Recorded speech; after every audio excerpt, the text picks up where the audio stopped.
Untuk memahami bagaimana konsekuensi taubat dari harta haram, kita perlu mengulang pembagian harta haram yang sudah pernah kita bahas. Harta haram dibagi menjadi dua. Pertama haram zatnya, dan yang kedua haram karena cara mendapatkannya. Untuk harta haram karena zatnya, seperti khamr, bangkai, babi, dan yang lainnya, jika benda haram ini sama sekali tidak memiliki manfaat yang halal, maka bentuk taubatnya adalah dengan cara ditinggalkan seluruhnya atau dibuang. Orang punya khamr, bentuk taubatnya apa? Dibuang.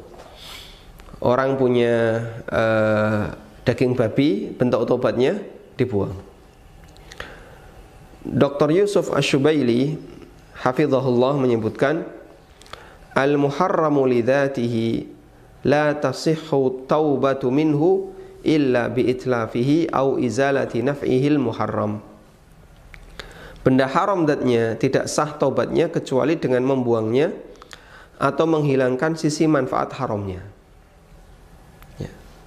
Punya apa misalnya? Bangkai. Bangkai, sisi manfaat haramnya apa? Dikonsumsi atau dikeringkan kemudian ditaruh di dalam rumah.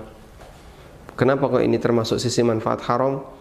Karena nanti jadinya patung dalam rumah yang menghalangi malaikat untuk masuk ke dalam rumah. Lalu taubatnya bagaimana? Dia harus buang.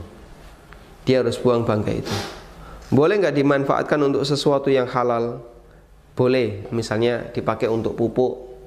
Demikian pula rokok, taubatnya adalah dengan cara dibuang. Tidak boleh diberikan kepada orang lain, termasuk kepada non-muslim. Atau benda-benda yang dia tidak punya manfaat. Saya punya berhala misalnya. Dulu waktu beli kepala Buddha ini harganya Masya Allah ya, bisa ratusan juta. Kemudian dipasang, dijadikan hiasan di dalam rumah. Ya jelas ini haram untuk disimpan dan bisa menjadi penghalang malaikat rahmat masuk ke dalam rumah. Ketika dia bertobat dari harta seperti ini, sayang kalau dihancurkan. Boleh nggak dijual ke non-muslim? Jawabannya nggak boleh.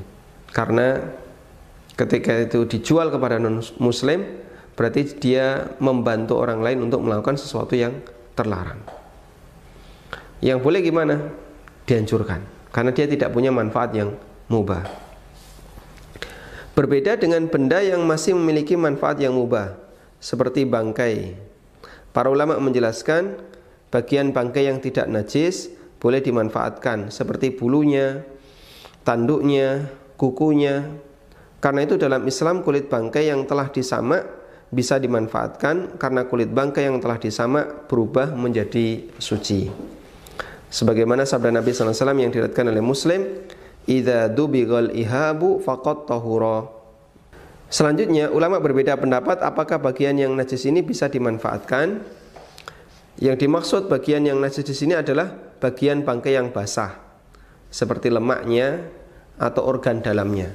Pendapat pertama mengatakan tidak boleh memanfaatkan sama sekali, wajib dibuang karena itu najis.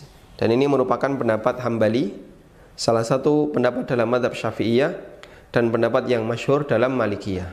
Yang kedua, jika berasal dari hewan yang asalnya haram, seperti babi dan anjing, maka haram dimanfaatkan.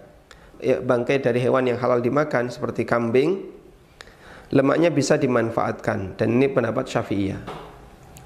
Seperti kemarin kita sebutkan, sahabat memanfaatkan lemak bangkai itu untuk meminyaki perahu.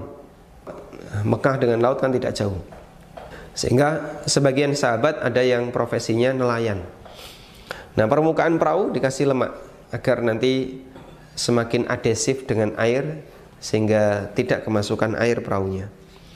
Yang ketiga, boleh semuanya. Ini adalah pendapat Hanafiyah yang dinilai lebih kuat oleh Syekhul Islam dan Ibnu Qayyim.